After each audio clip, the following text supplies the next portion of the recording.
Hi, this is Paul. I want to make a video about the coronavirus. Okay, this will be my, I guess, first official video. I've talked about it on my in-bed blog on my other channel, my main channel, Trepacer. But here I want to just talk about it a little bit and all the things that everybody in the world is going through, not just this country, but all the world is going through. And it's horrific and it's scary. Like I said, you know, me and my friends were at work, coworkers, we're, sometimes I think people joke to kind of, ease the tension because of this, but this last week has really driven this point home that this is a serious thing and this is, uh, worldwide. And there's a lot of shortages in this country. Medical professionals need things and stuff, and we're kind of depending on the government to help it. I know if I start a rant about Trump, because I was going to make a video, but I'm not going to do that because it could go a rant about him and his incompetence, how he's just totally unqualified to be president, and how he just completely bumbling this whole crisis right now. It's just really from the from the point that I'm not going to go on a long rant about this, but I just want to make a few specific points about him. And you know how the doctors are telling everybody to stay 6 feet apart, and he's having these daily briefings with guys right next to him. Like, instead of having guys, I mean, instead of having just him there at the briefing and maybe a guy off to the side 6 feet away and then let him come to the mic and he go off the 6 feet. He's not even following his own advice. He got everybody huddled up in that little small tight area. Okay, when they tell you to stay 6 feet apart, it's just ridiculous. And then of course they're telling all the governors are begging him to enact the War Powers Act, which he enabled. And I think now finally the National Guard is coming and stuff. And I think respirators and stuff are coming and stuff. But he's supposed to use. They want him to use the army like he's supposed to, and he's just and even take over the factories to help them produce more medical equipment and stuff that they need. But for some reason, I don't know if somebody who's whispering in his ear, because I know he's not doesn't have the brain capacity to think about it, telling him not to do that when he can actually do that. Have the government take over the manufacturing plants and tell them this is what make these certain amount of masks and gloves and surgical gloves and equipment and respirators that people need to do that stuff. He can do that. He has the power to do that. But for some stupid reason, he's not doing this. But that's another thing. I'd say he's just totally unqualified, and that's another reason why he should just, he has to go. I'm sorry. He's just totally incompetent, can't handle a crisis, and is the absolute worst. And he made that little snide remark about when he found out that Mitt Romney was self-quarantining and said, "Oh, really?" This that just listen. He's just an ass. He just really is. Just so incompetent. But anyway, back to the virus thing.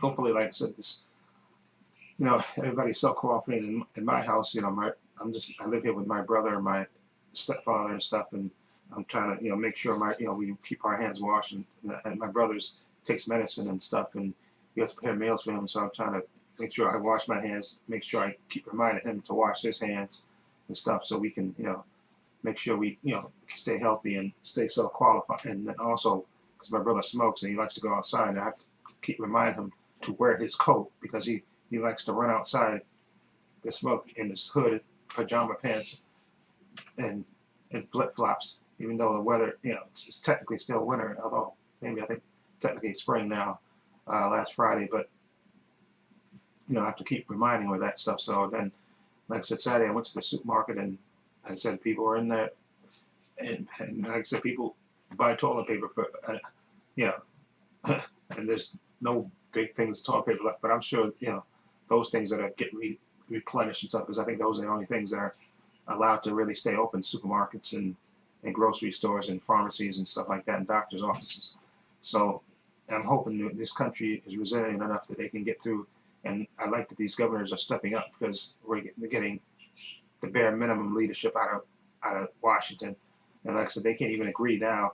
We're waiting on them to sign the stimulus package, and the Republicans and Democrats are fighting because the Republicans wants to give it all the business, and Democrats wants to give it, take care of the workers and stuff. So it's a big fight, and hopefully that gets resolved today, and they can stop fighting amongst each other and come together in a crisis and stop playing politics with this stuff and just help the country, because we're in for a rough go around. Like I said, I had to work last week, and we had, I normally have 6 people that work with me, and we had 6, so Normally it was just us three to keep, keep separation. And the other three were supposed to, and I'm supposed to be off this week, and the other three were supposed to work this week. But they, my boss emailed me yesterday and told me that to tell them, and I contacted everyone and said, no, nobody's going to work this week. So my building is still open that I work at, but they, I think all the workers are staying away. I think the only people that are working are security in that building, I think, and maintenance maybe, but everybody else is staying home. And like I said, hopefully, they'll get more tests. And I saw something on the news last night.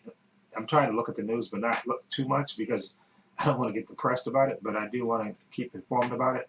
So, and I saw something on a little scroll there saying that the New York is getting, a bunch of respirators and stuff, and the National Guard is coming. So hopefully, and they're trying to, cut off the curve of the virus spreading, because more people are getting tested since there's more tests that are coming. So we'll know. Of course, there's obviously going to be a thing with more people being infected because you'll have more tests. But hopefully, they can stop the curve of it going up. Of the people that have the virus and get a handle on this. And I know they're doing trials with certain drugs and stuff. So hopefully that works out. And I guess we just have to pray for the best and hope for the worst. And it's unfortunate that we have such an incompetent leader at the president right now. It's just really a shame that we have to. But yes, all these governors and medical people, all these people are stepping up, and my heart goes out to all those medical professionals that have to be in there in the front lines and stuff. And my heart goes out to them, and thank you for your service and stepping up. And it's just a shame that we have to deal with this right now when we could have been prepared for this. But again, an incompetent leader who was warned 2 months ago about this coming and could have taken steps to prepare for it. But of course, he's so narcissist. He he's only cared about himself and his own re-election, which is again another rant, which I don't want to get into. But again, I'm just gonna, like I said, stay home and practice this social distancing thing, because like I said, only people are gonna be in my house are gonna be me, my stepbrother, and my stepfather, and then my other brother who comes to take care of my brother. So we're going to try to limit the amount of people that come in the house anyway. We don't have that many people coming, and I'm only going to go outside when I have to get something from the supermarket. Okay, so I'm going to try to stay inside for the most part. Maybe stick my head out just to get some air, but I'm just like I say, social distance. Try to stay away from as many people as I can. Just like I say, only go outside when I have to. Okay, and just limit it and try to do the best that I can, and I hope and pray for the people in this country and all over the world actually. Okay, and especially Italy. I felt so bad for those people in Italy that just got hammered with all those deaths. That just breaks my heart. All those people in Italy that died, and the doctors literally had to make life and death decisions about who would live and who would die. That's heartbreaking, and I just hope again we get a handle on this virus thing in this country, and think life will go back to normal. Hopefully, maybe in a couple of months. I can't even make a prediction about when this is going to end or get better, but hopefully that we're going to get better soon. And just all you can do is pray. Like I said, I'm trying to keep my brother healthy because he has medical issues of his own right now. So I'm just praying he can keep him well and stuff. And okay, anyway, just let me know what you think about the virus thing, and hopefully your situation out there, you people out there, your situation out there is not too bad, and hopefully we can get through this. And that's all I got to say about this. And that's it. Just hearts and prayers out to everybody else out there. Okay? And this is Paul saying so long, and take care.